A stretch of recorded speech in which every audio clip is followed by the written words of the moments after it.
Okay, even after the Communist Manifesto in the middle of the 19th century, for the rest of that century, what we had was a slow growth of those ideas, but not mostly under the word communism. That word faded and was replaced by the term socialism. Socialism became the great alternative to capitalism across the second half of the 19th century, around Europe, here in the United States, and pretty much globally as it spread.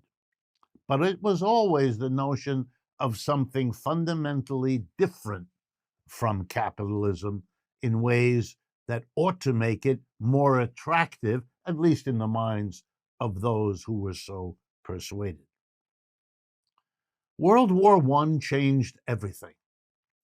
Indeed, the 50 years up to and into World War I were years of growing, horrible conflict. Most of that conflict was between European countries and the colonies that they either already had from an earlier time or acquired in the 18th and 19th century. The Russians competed against the British to shape colonies, the French against the Germans, the Belgians against the Americans. There were endless wars, small and large, throughout what we now call Asia, Africa, Latin America, and so on.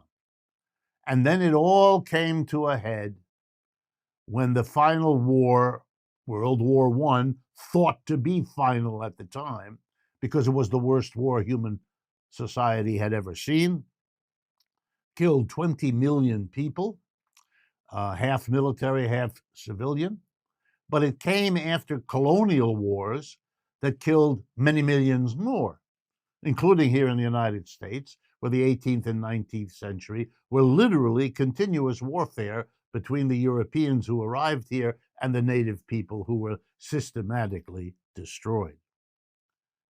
Anything as cataclysmic as a world war, let alone one that comes after wars that killed many millions more, shook everything.